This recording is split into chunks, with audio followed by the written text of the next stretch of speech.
Programa Visão Espírita.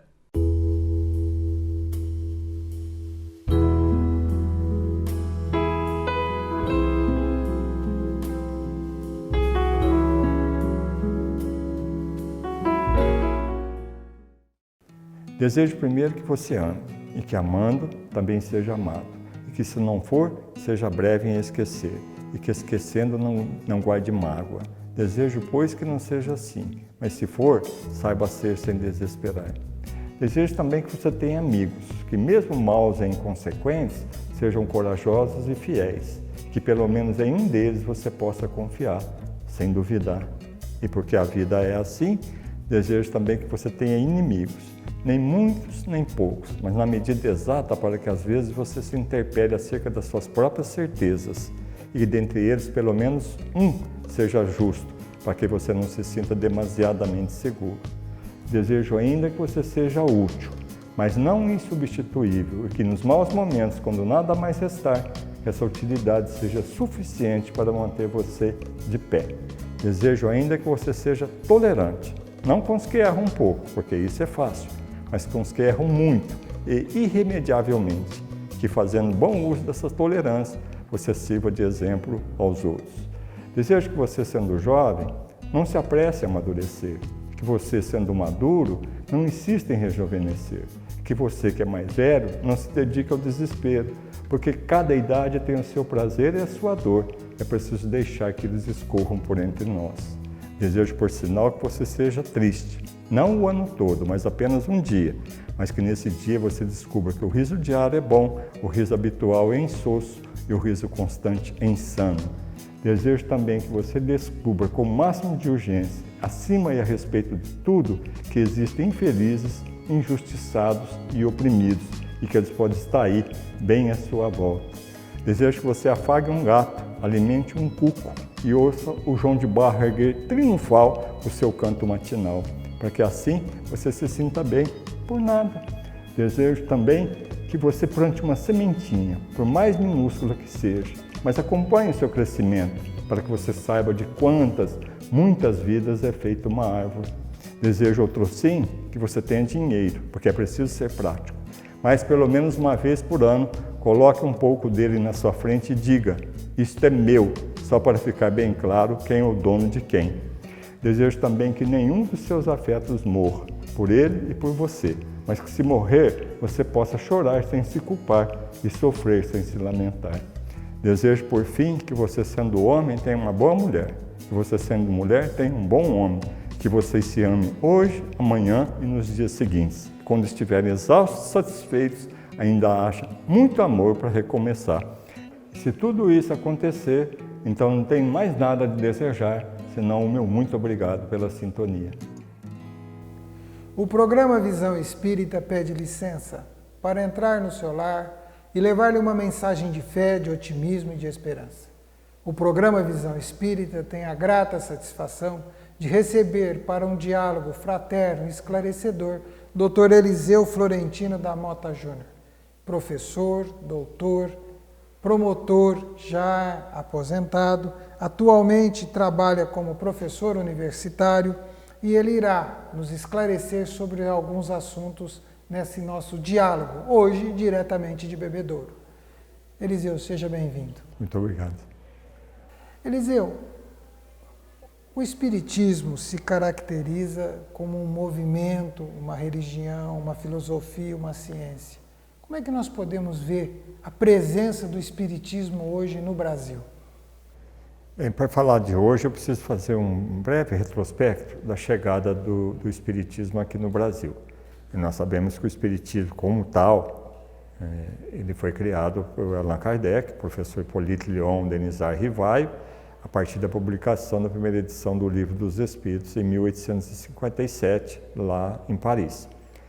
E depois, para ele atravessar o Atlântico, naquele tempo as viagens eram todas feitas de navio, e os nossos brasileiros que iam para lá, basicamente, eram pessoas abastadas, estudantes que iam cursar a escola lá, especializadas em Paris, e trouxeram, escrito em francês, os primeiros exemplares da doutrina espírita no Rio de Janeiro e na Bahia. Luiz Olímpio Teles foi o primeiro, digamos assim, divulgador da doutrina espírita, criando o eco da Além Túmulo, né, em Salvador, a primeira sociedade espírita, e depois ele foi tomando e se expandindo pelo Brasil ao longo do tempo e do espaço, de norte a sul do país. Em alguns lugares tem característica. Então, chegando hoje, o que eu tenho visto andando pelo Brasil, agora mesmo estou de saída para Salvador, vai ter o Congresso Estadual, Vitória da Conquista, Porto Seguro, tem uma característica do espiritismo baiano, bastante também assistencial, por causa da obra do Divaldo Franco, lá na Mansão do Caminho, e mais aqui para o lado do Rio tem um certo misticismo. Eu fiz mesmo palestra lá no Rio de Janeiro, e dependendo da sala que você entrava, era kardecista, na outra não era, então tem assim um sincretismo lá no Rio de Janeiro. E São Paulo é mais organizado. Aqui no nosso estado, a USE se notabilizou por manter a união das sociedades espíritas, e isso tem facilitado, digamos assim, um espiritismo mais próximo daquilo que Allan Kardec criou.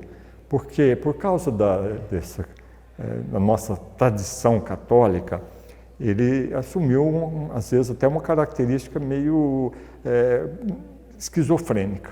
Você entra na casa espírita, dependendo do lugar, você não sabe se está acontecendo ali uma reunião espírita ou uma missa. Porque tem lugares aí até casamento, fizeram batismo e tudo isso aí.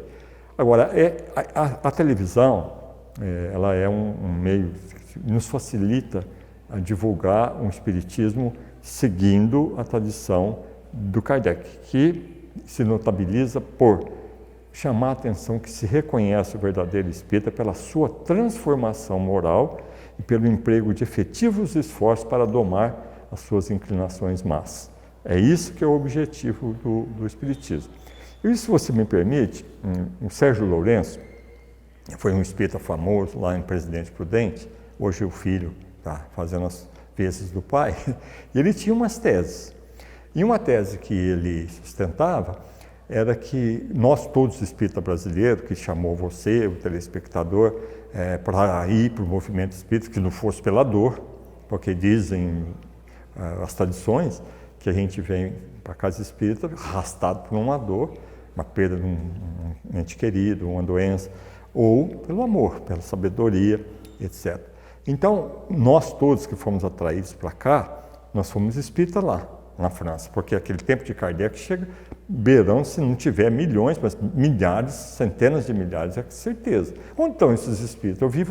Tenho ido com alguma frequência na França, são raros esses casos.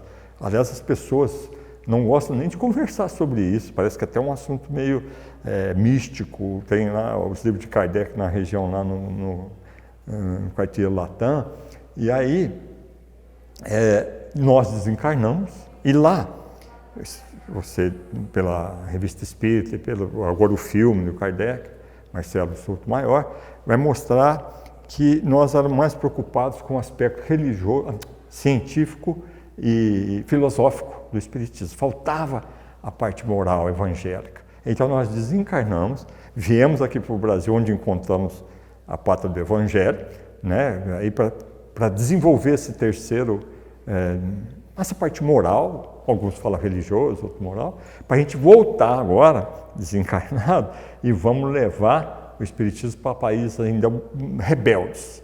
China, Japão, Rússia, já pensou? A gente chegar lá hoje, não vão ser ouvidos. Mas a gente já nascer lá com o olhinho puxado ou falando russo, e a gente já traz a intuição. Essa seria também uma explicação do Espiritismo na sua vertente brasileira. Olhando por isso, nós estamos diante de um mundo frenético na comunicação. O que se fala no Brasil hoje se traduz na China imediatamente e é ouvido na China. O que se fala no Brasil hoje pode ser ouvido nos Estados Unidos imediatamente.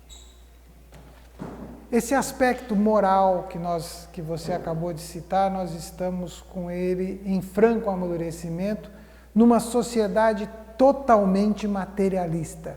A pergunta que eu faço: O que nós espíritas podemos e devemos, na condição que estamos hoje atual, além das palestras, dos livros, que iniciativas, que atitudes, que ações podemos e devemos desenvolver para tornar esse espiritismo audível a todos?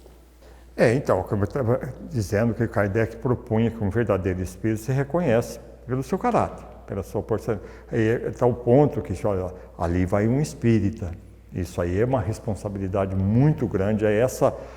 Porque eu me recordo, quando eu perdi um filhinho queimado, eu já era espírita, minha esposa não, imagina o drama. Com 3 anos e 10 meses, faltava 2 meses para ele completar 4 anos, e depois eu tinha acabado de construir a casa que eu morava de aluguel, e ficou ali um resto de material de construção, e entre eles uma lata de thinner, um galão de thinner.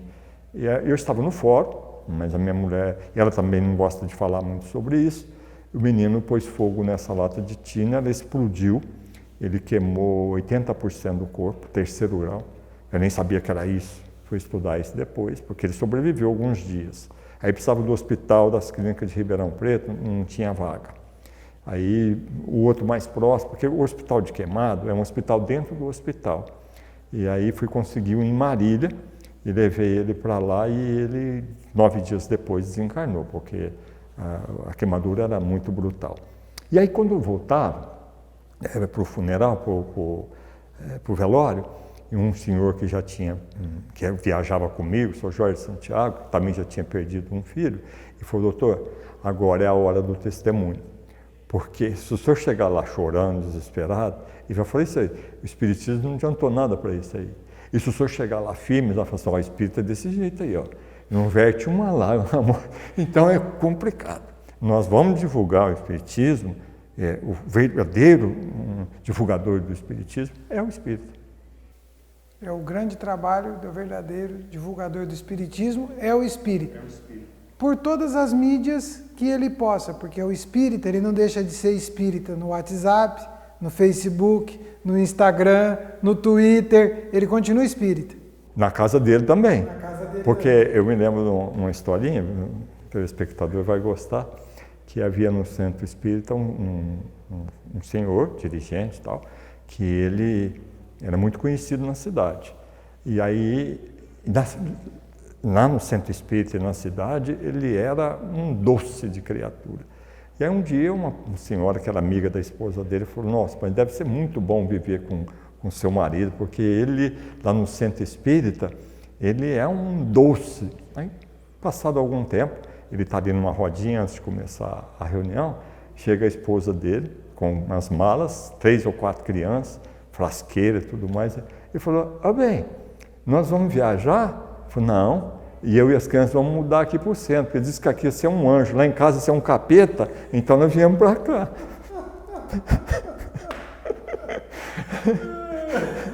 Quero ver esse anjo que você é. Que anjo que você é, né? Então o espírito tem que ser espírita em toda a situação, não é só na casa espírita, não é só na frente da cama, onde seja, tem que ser em todo lugar, principalmente na casa dele. Eliseu, nós sabemos que você escreveu um livro que se intitula Que é Deus? E agora eu te pergunto, que é Deus? Pois é, o que me levou a escrever esse livro foi exatamente essa dúvida. Porque você lê a questão número 1 do Livro dos Espíritos, a primeira a indagação que é Deus e não quem é Deus. Eu me lembro das aulas iniciais que eu tive lá nos primórdios da minha iniciação espírita, como diria Kardec, e o palestrante, o dirigente que estava ali, eu, neófito, ele falou: olha, presta atenção que o professor Hipólito, Allan Kardec, ele escolheu a expressão que, não quem é Deus, para deixar claro e de fora o antropomorfismo, aquele Deus caracterizado por um ancião vingativo, com um cajado ameaçador na mão, antropos é humano, né? Morf, forma, ismo, sistema. Antropomorfismo significaria o sistema daquelas pessoas que acham que Deus é esse. Então fala, Senhor, a gente já vem de outras encarnações, porque você vai fazer o Pai Nosso, Senhor, você já lembra daquele Senhor lá, aí você fala, opa, espera aí. Como se ele estivesse lá no universo inacessível, quando ele está aqui dentro de nós. Aí você vai na questão, na resposta, e que vai aparecer Deus, a inteligência suprema, causa primária de todas as coisas. Aí eu fui investigar isso. Primeiro o livro está dividido em 4 partes. Na primeira eu fui ver o que a ciência acha de Deus. Eles simplesmente ignoram. Eles falam que aceitar a hipótese teológica, é o apelido que eles deram para Deus, sacrificar a ciência. Não precisa mais da ciência. Se a criação foi feita igual está na Bíblia, não precisa de cientista. Aí depois eu fui para a religião. Aí esse antropomorfismo vigora em plenitude na maioria das religiões aí. Mesmo as religiões tradicionais, o mosaísmo, o hinduísmo, eles acreditam num Deus materializado na figura de alguém, não um espírito supremo. E aí eu fui ver na filosofia, aí vai depender do pensamento do filósofo. Tem filósofo espiritualista, que sustenta a existência de Deus, da alma, e tem um materialista. E caí na doutrina espírita. Então, um livro do Herculano Pires, muito bom, Concepção Existencial de Deus, ele fala que na visão espírita nós conhecemos Deus pela lei de causa e efeito, pela grandeza da beleza universal e pelas suas manifestações. E aí, então, eu fui desenvolvendo essas 3 vertentes no meu livro, e a resposta eu pus lá no fim, e depois no final a gente fala essa. Doutor Eliseu, promotor, 30 anos de atividades ininterruptas no judiciário, mas me permita fazer uma questão paralela ao judiciário. Em O Livro dos Espíritos, livro 3º, nós temos as leis morais, a 11ª, salvo engano da minha parte, lei de amor, justiça e caridade. Como convergir, como entender, como dar luz a essa lei de amor, justiça e caridade nesses tempos atuais da nossa sociedade e com um olhar de quem conhece profundamente as leis que regem, principalmente, a nossa questão social aqui no Brasil. Os espíritos iniciando o estudo dessa lei, Kardec pergunta a eles, como se pode definir a justiça? Eles respondem, logo no início dessa lei, a justiça consiste em cada um respeitar os direitos dos demais. Bom, estou falando aqui de memória, há tempo que eu não investigo isso, foi até bom você falar que foi retomar meus estudos. Até me assustou um pouco a pergunta. E aí os espíritos dizem, e o Kardec pergunta novamente, de onde vêm esses direitos? E os espíritos dizem, de 2 fontes. Uma da lei humana, e essas leis humanas, elas mudam com o progresso das luzes. E os espíritos falam assim, vede-se as leis da Idade Média, e não era fácil. A Inquisição, pessoas queimadas, pessoas flageladas, as câmaras de tortura que ainda existem lá nos museus europeus, dá uma ideia do que eram as leis. Vede-se essas leis, que naquele tempo pareciam normais, são aplicadas hoje. E mesmo as leis de hoje, eles falam, regulam apenas algumas relações sociais. Quando aquilo que tem direito a ver com a nossa conduta pessoal está dentro do Tribunal da Consciência, que é um livro que eu pretendo escrever com esse tipo, Tribunal da Consciência.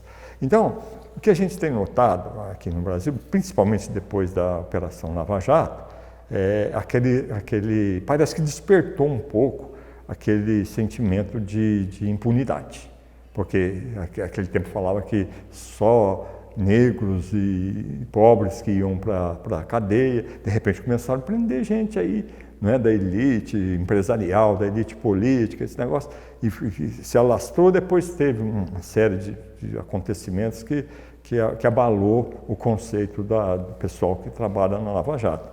O juiz principal foi para a política, abandonou a carreira do magistrado. Então eu vejo com muita preocupação, para responder diretamente a sua pergunta, a conciliação dessa lei dos homens com o Tribunal da Consciência. Porque se a gente se guiasse pelo Tribunal da Consciência, não precisava das leis dos homens. A gente fizesse aquilo que o Santo Agostinho fala na questão 919, Kardec pergunta qual o meio mais rápido que a pessoa tem para se desenvolver. Um sábio da antiguidade falou disso, conhece-te, que é o que estava escrito lá no oráculo de Delfos, gnose te ipso. E aí ele diz que quando ele estava aqui encarnado, toda noite ele fazia um balanço moral, na forma de pergunta. Eu ofendi alguém hoje? Alguém ficou com queixa de mim? Então, se fizer esse balanço toda noite, aí você vai se melhorando cada dia, e quando a gente vai ver, as pessoas estão todas educadas, e aí nós não precisaremos mais das cadeias, das penitenciárias. Vitor Hugo sonhava que um dia essas penitenciárias todas se transformassem em universidades, ao invés de punir, educar o cidadão. Eliseu, será que, e aí me permita colocar o Espiritismo e todos, nós, os religiosos, as religiões, será que elas estão sendo eficazes na proposta que elas têm de levar essa lei de amor, de justiça e de caridade? Mas será que as religiões elas estão sendo eficazes? Ou o exemplo que os religiosos estão dando não está sendo suficiente? Vamos voltar, eu vi que você quer que eu enfoque bem a 10ª lei, que é a lei de justiça, amor e caridade. O Cosme Damião Bastos Massi tem um livro e um artigo publicado na revista Reformador que ele fala sobre a estrutura didática do Livro dos Espíritos, muito bom o trabalho dele, e ele fala que essas 10 leis visam lei de adoração, trabalho, reprodução, conservação, destruição, sociedade, progresso, igualdade, liberdade, justiça, amor e caridade. Essas 10 leis visam regular as relações do homem com Deus, consigo próprio, com seus semelhantes. As 2 primeiras leis têm a ver a relação do homem com Deus. A lei de adoração, a prece. O que é prece? Nós falamos há pouco daquele Senhor prece, é elevar o pensamento a Deus. É só você fechar os olhos e não precisa imaginar Deus lá, ele está dentro, nós estamos mergulhados dentro do pensamento divino. Quem que já tinha definido a prece desse jeito? Aí Kardec fala, para que a prece? Para 3 fins, pedir, agradecer e louvar. Só que a gente pede 99%, de vez em quando agradece e poucas vezes louva. Bom, e a outra lei do trabalho. Aí a outra definição que o Espiritismo dá do trabalho é insuperável. Quer trabalho? Toda ocupação útil. Isso dá ocupação para a criança, para o velho, para o adulto, para o aposentado, útil. Dá para o espírito. Então, essas 2 leis iniciais regulam as relações do homem com Deus. Depois, as outras são as relações do homem consigo mesmo. A lei de reprodução, conservação e destruição. Essas 3 leis regulam as relações do homem consigo mesmo.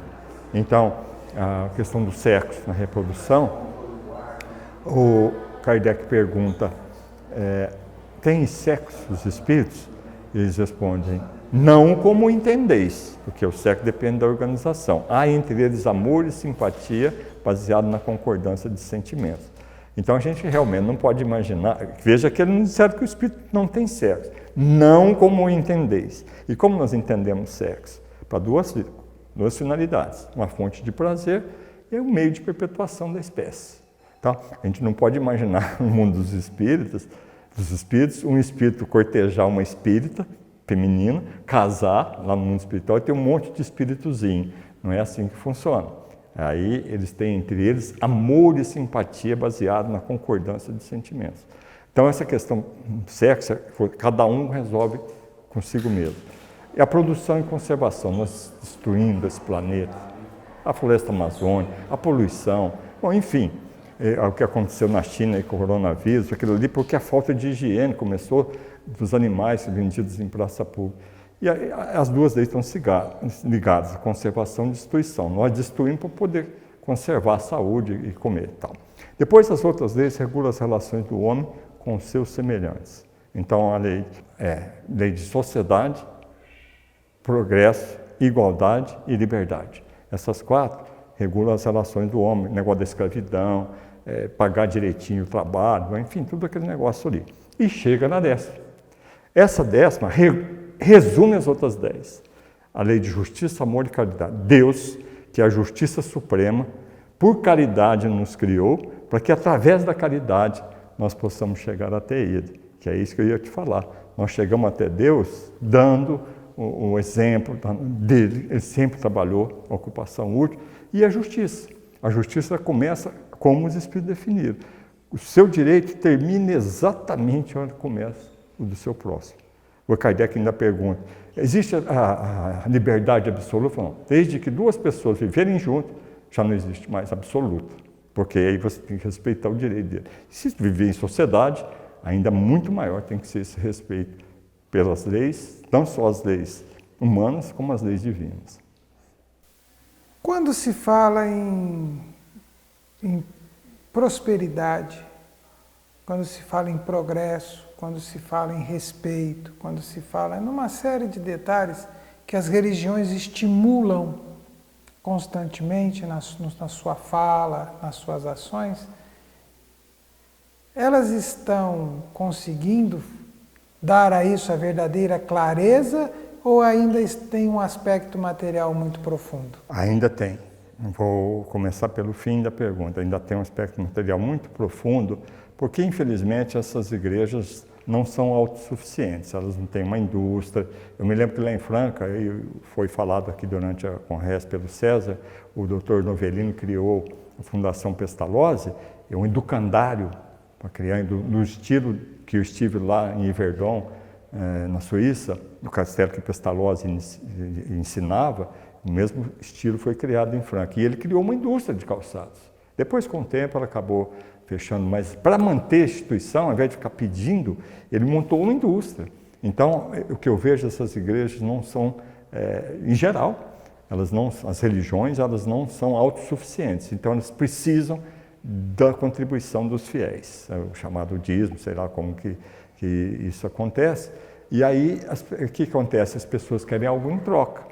E aí é uma troca de favores, uma reciprocidade, que aquilo que é o objetivo que você falou ainda há pouco, que é as religiões encaminharem para Deus, toda religião busca isso. O que elas divergem é o caminho escolhido para levar a criatura até Deus. Então, algumas acham que só vão obter prosperidade se ela ingressar naquela igreja e cumprir aquelas condições estabelecidas. E, na verdade, aquela autorregeneração dela, que nós falamos no Espiritismo, fica para depois. Eliseu, você nos disse que nos premiaria, nos traria um presente sobre Deus. Por favor, para o nosso telespectador. É um poema que encerra o meu livro, que é Deus. Deus, passei tanto tempo te procurando, não sabia onde estavas. Olhava para o infinito, não te via e pensava comigo mesmo. Será que tu existes? Não me contentava na busca e prosseguia. Tentava te encontrar nas religiões e nos templos tu também não estavas.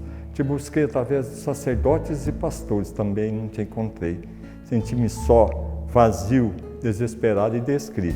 E na descrença te ofendi, e na ofensa tropecei, e no tropeço caí, e na queda senti-me só. Só busquei socorro, no socorro encontrei amigos, nos amigos encontrei carinho, no carinho vi nascer o amor, e com o amor vi um mundo novo, e nesse mundo novo resolvi viver. O que recebi, resolvi doar. Doando, muito recebi, e ao receber, encontrei a paz. E tendo paz, que enxerguei, que dentro de mim é que tu estás. Foi em mim que, sem procurar, eu finalmente te encontrei. O programa Visão Espírita chega ao seu término com este poema lindo. Deus está dentro de cada um de nós. Até o próximo Visão Espírita.